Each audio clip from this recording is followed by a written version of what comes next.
Hey, this is Ash from Revolution Me, and this is a quick video on how we can stop bullying.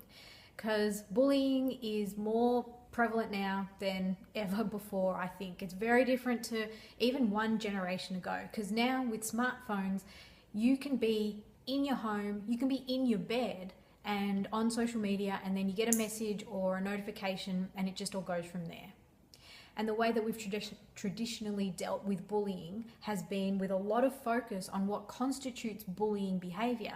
So there's a lot of talk about what's appropriate, what's inappropriate, what we can and can't do. And whenever you focus on something, you experience more of it. So if we're thinking about bullying, then all we're going to see around us is more evidence of bullying.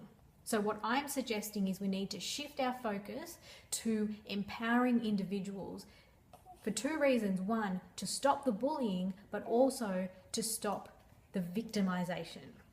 So let me explain what I mean by that. The reason that people bully others is because they're experiencing low self-esteem, they're lacking in confidence in some way, they're feeling incomplete or unimportant. And the way that they make up for that is by putting down others, by belittling others, because it elevates them into a sense of power, temporarily anyway. But the thing about bullies is that they will only target people who they know will feel just as badly as they do. And you might have heard the quote by Eleanor Roosevelt, and she says, I think it's, "No one can make you feel inferior without your consent."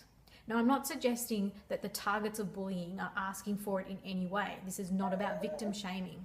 What I am saying is that the people who get targeted by bullies are the people who perhaps have a little bit of shaky self-esteem themselves, people who may be lacking in confidence a little bit, and so all it takes is for them to be pushed a little bit, metaphorically speaking, for that to sort of crumble and for them to feel as bad as the bully wants them to feel.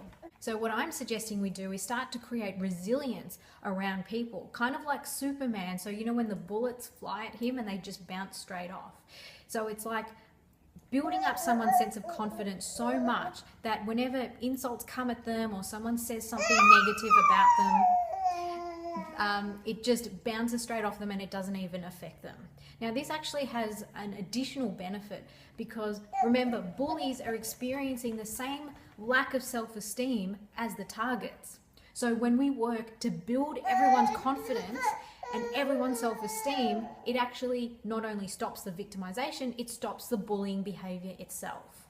Now, there's a few ways that we can build self-esteem, especially in kids. That's what the focus of this video is. It works with everybody as well.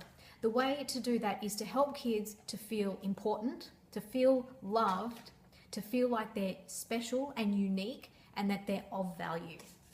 And it's not about empty platitudes saying, you know, you're good or good job, well done. It's none of that sort of stuff. It's actually about helping kids recognize the skills that they have and the qualities that they have that make them special and unique. So you might say to a child, "You were really patient then, thank you for that."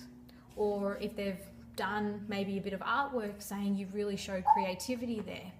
And while young kids especially might not quite understand what that means, they definitely understand the sentiment behind it. And what you're doing is you're creating a language for them to articulate the skills that they have, which they then internalize. And that's how they develop self-esteem. And it's not about telling kids you're better than everyone else, because healthy self-esteem is recognizing that you are unique and special, just like others are unique and special in their own way. If you've got a kid who thinks that they're better than everyone else, that's narcissism, and that's not healthy self-esteem either. And one final point I'd like to make is that kids take their cues from their caregivers, their parents in most cases. So if as a parent you have low confidence and low self-esteem, then your kids are going to pick up on that as well. So if you want your kids to be resilient and to be confident, then you need to work on the confidence and self-esteem within yourself. And then you don't need to teach anything to your kids because they'll just model exactly what it is that you're doing. So I'd love to hear some feedback on this video. I will catch you next time.